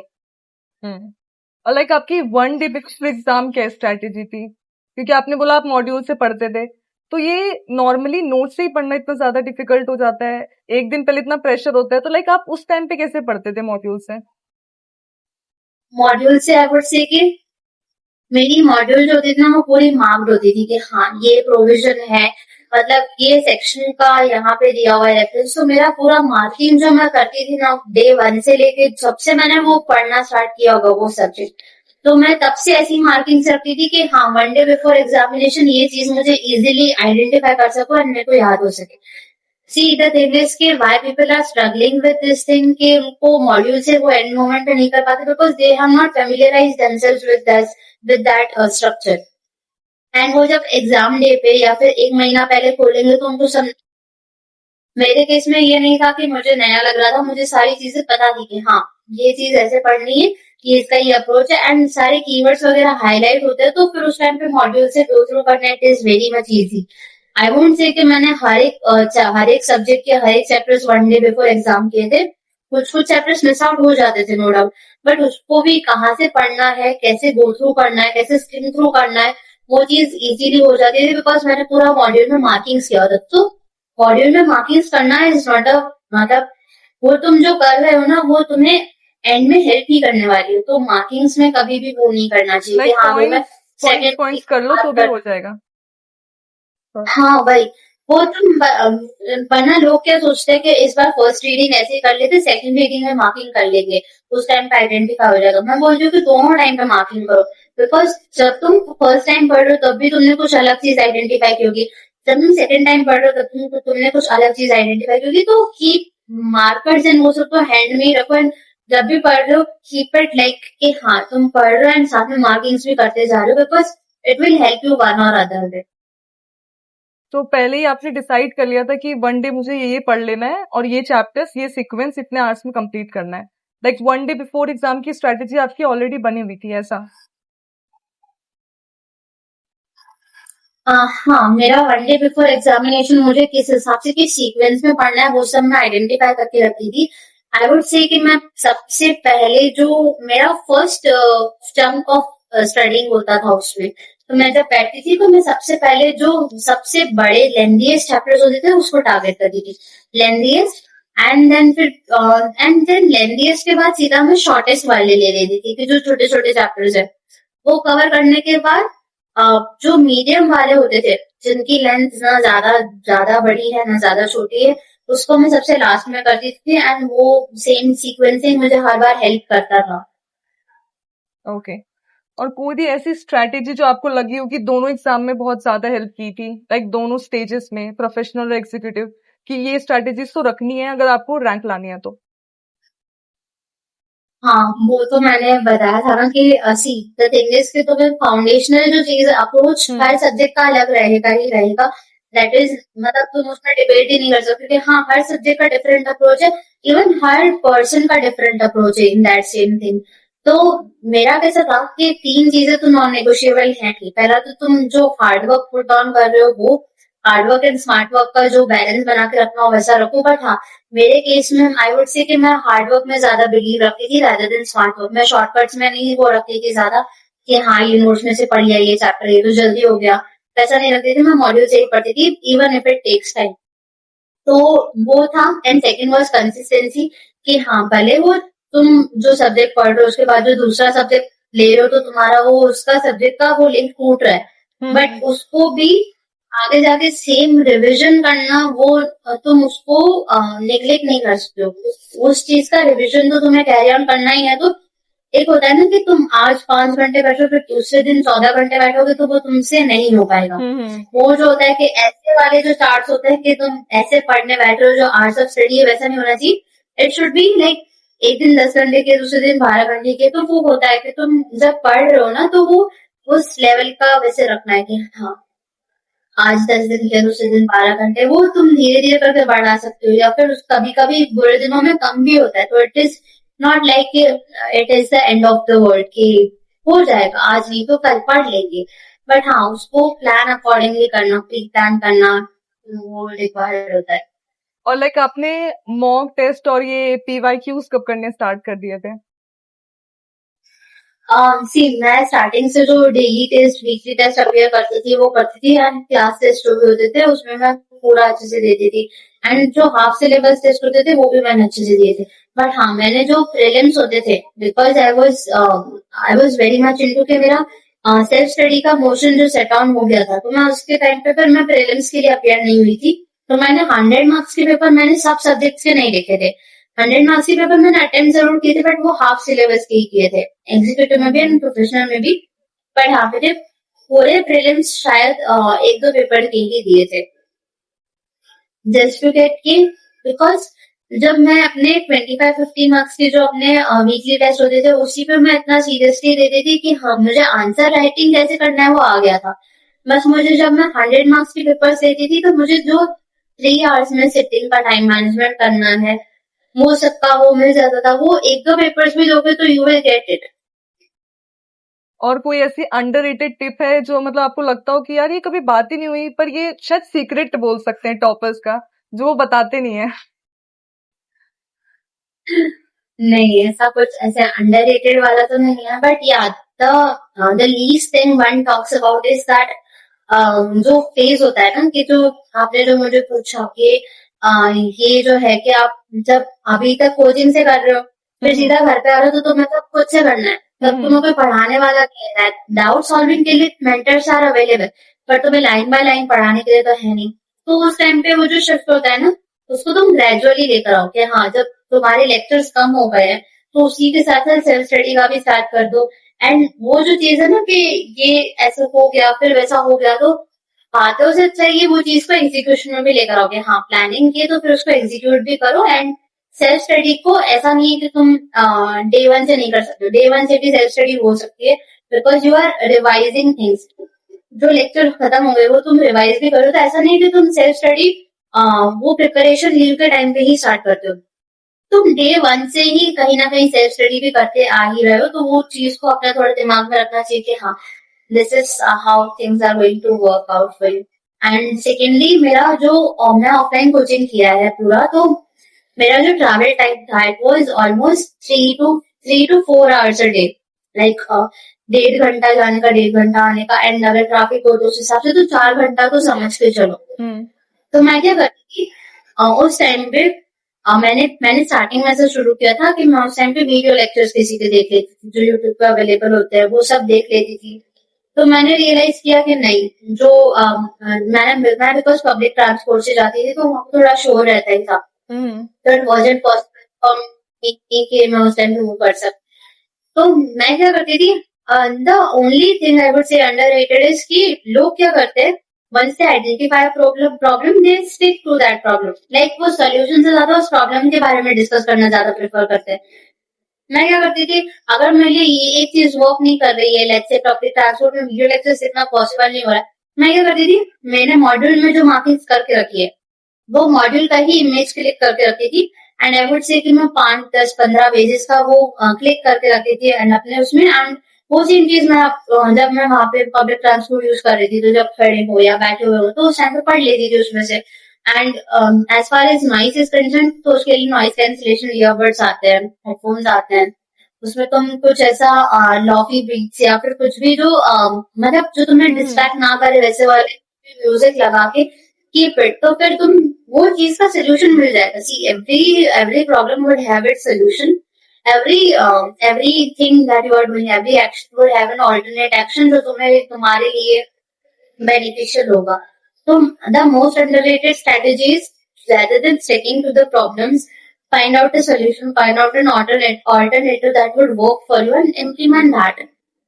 तो you know what works out the best for you. तो problems जो है उसका solution भी मिल जाएगा, बट हाँ वो तुम्हें ढूंढना पड़ेगा। तो rather than discussing कि हाँ 4 घंटे मेरे ट्रैवलिंग में वेस्ट होते हैं, I used to utilize the same, and वो मेरा हर एक लेवल पे हेल्पफुल रहा है मुझे। तो यही है कि the most underrated strategy is that people and whoever is studying, every student, हाँ प्रॉब्लम्स हर एक की लाइफ में होती है, बट यार सोल्यूशन मिल जाएगा। And like it would be either you are finding it yourself or either someone else would guide you, but for that you have to discuss it rather than ranting about it or crying about it. और like आपको कभी quit करने का मन किया है? वैसे तो रैंक तो आप सोच रहे थे तो क्विट करने का तो मन नहीं किया होगा, पर इन जनरल अगर कभी किसी के मन में ऐसा आता है कि यार अब बस हो गया, कितने अटेम्प्ट क्या, तो लाइक उनके लिए कोई मैसेज किया ठीक है हो जाएगा? हाँ यस, सो एग्जीक्यूटिव में जब इतना सारा, जैसे मैं 12th किया था, मैंने अपना 2023 मार्च में मैंने मेरा 12th का अटेम्प्ट किया था, एंड मेरा जुलाई में मेरे सीसेट के एग्जामिनेशन थे, एंड आफ्टर देन अगस्त से मैंने अपना एग्जीक्यूटिव की प्रिपरेशन स्टार्ट की थी। तो जब दिसंबर के पेपर्स हुए थे तो वो न्यू सिलेबस के फर्स्ट अटेम्प्ट के पेपर्स थे। तो जब उनका टैक्सेशन का CAFM का पेपर देखा, उनके बाकी सारे सब्जेक्ट के पेपर्स देखे, and rather than direct questions, very much indirect questions were there, and उस लेवल की प्रैक्टिस उस टाइम तक नहीं हुई थी। तो बाय दिसंबर जनवरी मैंने स्टार्टिंग से, तो अगस्त से ये माइंडसेट था कि बोथ ग्रुप्स देने हैं, बट उस टाइम पे आके आई was very much afraid of how I would attempt the paper, तो वो थोड़ा डर लगने लगा था, and the time in hand I had was very much low, I would say मतलब बहुत कम था। तो मैंने क्या किया कि मैंने मेरे पापा से डिस्कस किया कि पापा मैं क्या करूंगी कि मैं बोथ ग्रुप नहीं देती हूँ, मैं सिंगल ग्रुप देती हूँ, एंड फिर आगे जाके मैं एक और दे दूंगी दिसंबर में। पापा ने बोला कि तूने जब स्टार्ट किया था तेरा माइंडसेट है कि तू बोथ ग्रुप देगी, तूने अभी तक पढ़ाई भी ऐसे ही किया, माइंडसेट है कि बोथ ग्रुप देने, तो why are you changing it? फिर उस टाइम पे उन्होंने समझाया कि सी अभी तू डर रही है बिकॉज तूने अभी का पेपर देखा है, बट तेरे पास अभी भी जो आगे के 5 महीने पड़े उसमें what if the picture changes, what if your situation changes. तो मैंने फिर बोला कि ठीक है एक बार ट्राई करने में क्या जाता है, बिकॉज मेरे लिए नया है तो सबके लिए ही नया है। जो हम ऑफलाइन कोचिंग में थे तो हमारे 100 की स्ट्रेंथ थी क्लास की, तो मेरे लिए नया है तो बाकी के 99 पीपल के लिए भी नया ही है, तो जैसे वो चीज तो है नहीं। तो मैं जो अपना वो जो उस टाइम पे डिमोटिवेशन लगा था वो उसी चीज की वजह से लगा था कि papers were very much tough उस टाइम पे लग रहे थे, बिकॉज मेरा उस टाइम पे आधा सिलेबस खत्म हुआ था। तो उस टाइम पे मैंने सोचा था क्विट करने का, तो कभी नहीं सोचा, बट हाँ बोथ ग्रुप से सिंगल ग्रुप में शिफ्ट होना उसके बारे में मैंने सोचा था। बट उस टाइम पे मेरे मेंटर्स ने भी एंड मेरे फैमिली में से मेरे पापा मम्मी ने भी सेम चीज बोली कि rather than applying your own brains, आप है ना अभी के लिए जैसा अभी तक करते आ रहे हो वैसे ही कंटिन्यू करो। If things don't go your way तो फिर तब तुम चेंज कर सकते हो, या फिर तब तुम अप्रोच को चेंज कर सकते हो, फिर तुम सिंगल ग्रुप करके दे देना। But until and unless things are going in opposite direction, follow what you're doing currently. And उन लोगों को उस टाइम पे मेरे पे भरोसा था कि हाँ मैं कर लूंगी, बट मुझे खुद के ऊपर नहीं था। देन दोनों की अटेम्प्ट में सेम चीज, बट या एग्जीक्यूटिव में सेम चीज हुई थी कि हाँ मैंने सोचा था कि मैं बोथ ग्रुप से सिंगल ग्रुप में शिफ्ट हो जाती हूँ, बट प्रोफेशनल में मैंने ऐसा कभी नहीं सोचा कि एक ही ग्रुप करके देना, ऐसा कुछ। उसमें तो बोथ ग्रुप ही देने का प्लान था एंड वैसे ही किया। और लाइक आप डील कैसे करते थे जब आउट ऑफ द बॉक्स कुछ क्वेश्चंस आ जाते थे एग्जाम हॉल में 25 मार्क्स के सडन, और वो आपको नहीं आ रहे हैं, तो लाइक उस पैनिक सिचुएशन से कैसे डील करते थे आप? सी पैनिक सिचुएशंस तो मतलब ये 2 बार हुआ था मेरे साथ। इन एग्जीक्यूटिव आई वुड से कि एग्जीक्यूटिव में ऐसा होता है कि कंपनी लॉ के पेपर में चैप्टर 10 एंड 12 जो मर्जर और मार्केशन वाला है और इन्वेस्टिगेशन वाला चैप्टर है, उसमें से कभी भी इतने ज्यादा क्वेश्चंस नहीं आते थे। बट हमारे अटेम्प्ट में there were almost 20 to 25 marks का उन 2 चैप्टर में से पूछा गया था। एंड प्रोफेशनल में same thing happened in IBC का पेपर। आईबीसी के पेपर में जो केस लॉस पूछे गए थे या फिर जो केस स्टडीज भी बनाई हुई थी, उसमें से एक case study was difficult and एक केस लॉ का जो पूरा मैथ्स पे फॉलोइंग वाला था वो तो किसी को मिल ही नहीं रहा था। Yes. तो वो जो दो चीजें थी वो आउट ऑफ द बॉक्स थी। बट वो ये होता है कि उस टाइम पे तुम कितना फर्म लेवल पे कितना तुम्हें जितना आता है उस नॉलेज से तुम उसको पेपर को जितना अटेम्प्ट करते हो, उस क्वेश्चन को जितना अटेम्प्ट करते हो, उसके तुम्हें फिर मार्क्स उस अकॉर्डिंगली मिल जाते हैं। Because one thing that is new for you, out of the box for you, it is out of the box for everyone.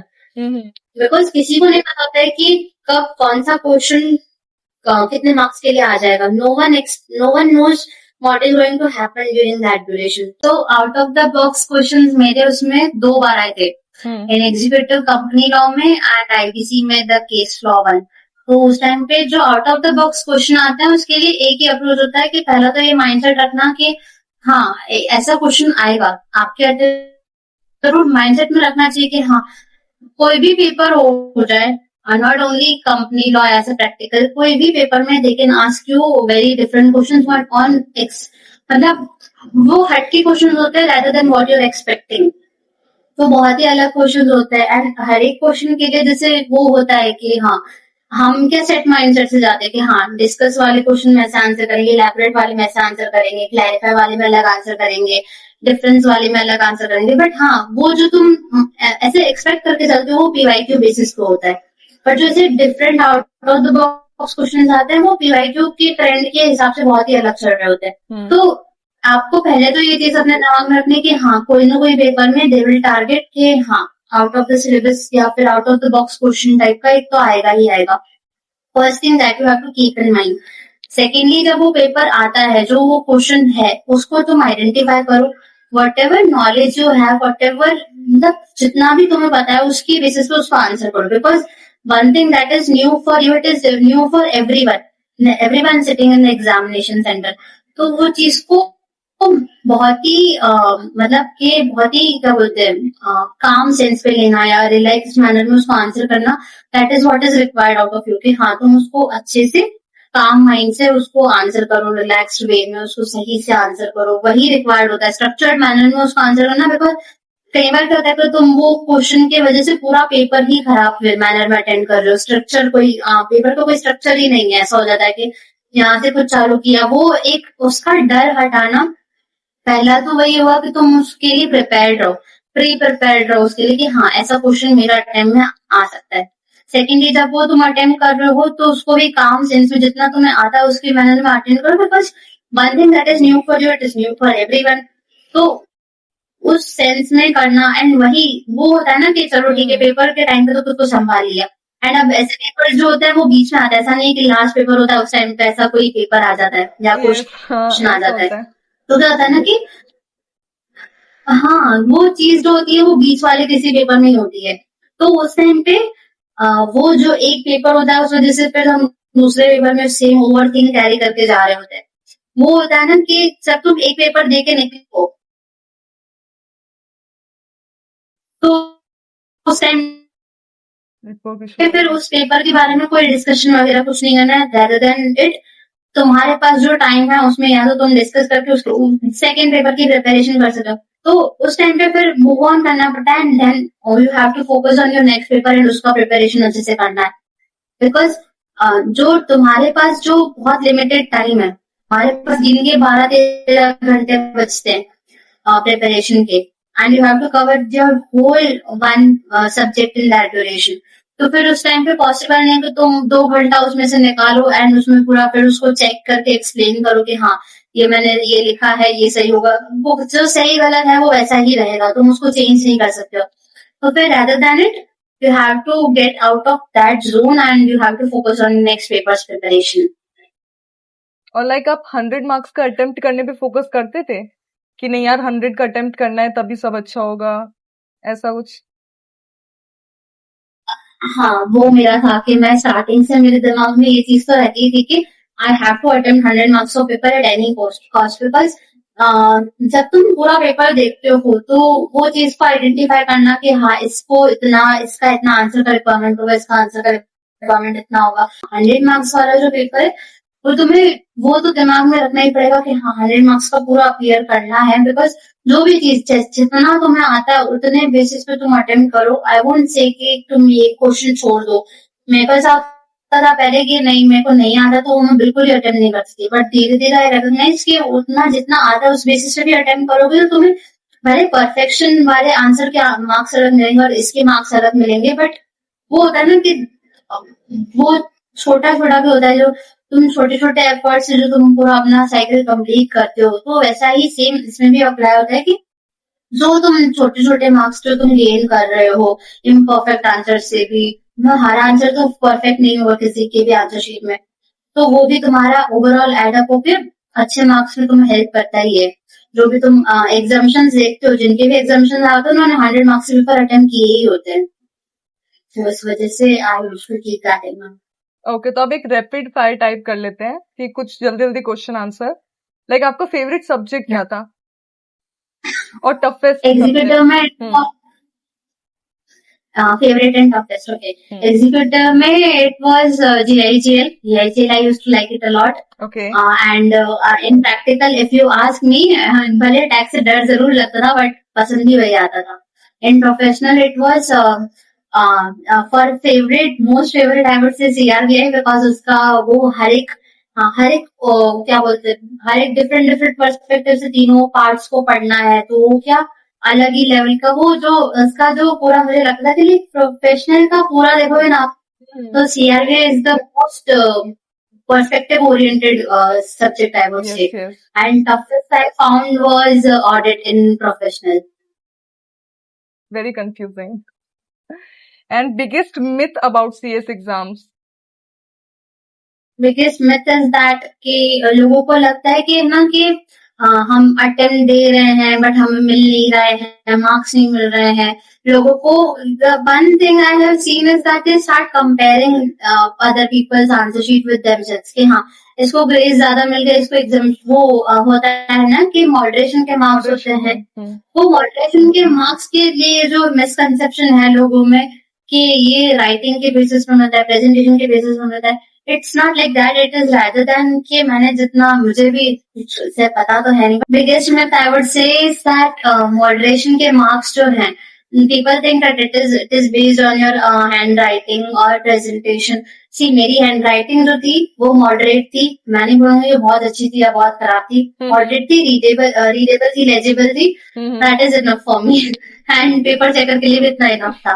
Presentation wise also मैंने कुछ ऐसे ज्यादा कुछ ड्राइंग वगैरह नहीं की, कुछ आर्ट एंड क्राफ्ट तो किया नहीं था, सिंपल जो होता है आंसर प्रेजेंट किया, whatever important for you it is to highlight, वो तुम पेंसिल से मार्क कर दो, मेहनत नहीं किया था। एंड मेरे को फिर भी मॉडरेशन के मार्क्स अच्छे ही मिले, हर लेवल पे मुझे अच्छे ही मॉडरेशन के मार्क्स मिले। तो वही होता है कि मॉडरेशन के मार्क्स कंपेयर करने से अच्छा है तुम अपने आंसर को चेक करो जब तुम सोच रहे हो कि हाँ मैंने जो कॉपीज मिलती है, rather than कंपेयरिंग के मॉडरेशन के मार्क्स कितने मिले हैं, check your answers content, your answers quality, because वही आंसर करेगा कि हाँ तुमने जो किया है वो सही है या नहीं। ओके, लास्ट वन इज कि वन कोट और सॉन्ग जो आपको बहुत मोटिवेशन देता था अपने सीएस जर्नी में। वन कोट और मोटिवेशन लाइक सॉन्ग जो आप सुनते थे। सॉन्ग तो मतलब ऐसा कुछ फिक्स नहीं था, बट या one song I have in mind is एक के ड्रामा था हैप्पीनेस करके, उसका एक OST था, उसका था व्हाट लाइज अहेड करके, तो वो सॉन्ग मुझे बहुत मोटिवेशनल लगता था। And it is very much of that, मतलब आप एक बार सुनोगे तो आपको समझ आ जाएगा कि हाँ it is like it is rather than looking into past you look into the future, उस बेसिस पे वो सॉन्ग बना हुआ। तो व्हाट लाइज अहेड करके सॉन्ग है, इट इज वेरी गुड, मैं उस पर रिलाई करती थी।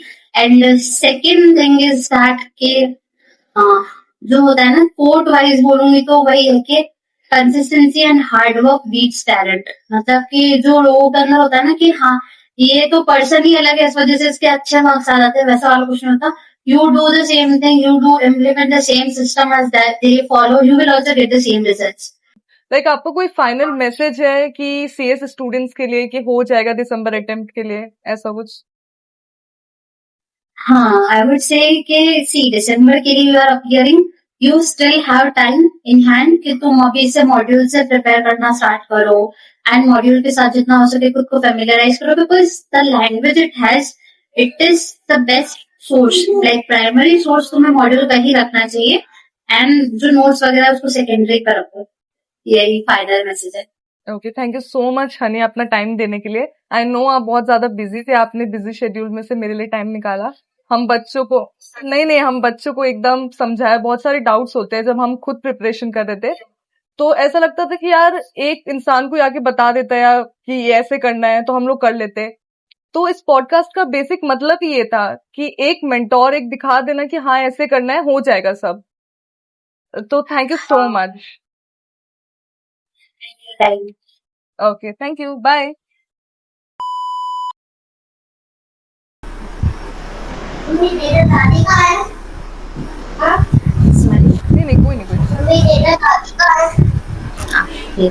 दीदी है। दीदी है? कौन सी दीदी है? ये दीदी है ना, ये मेरी फ्रेंड है। हाय, हाँ।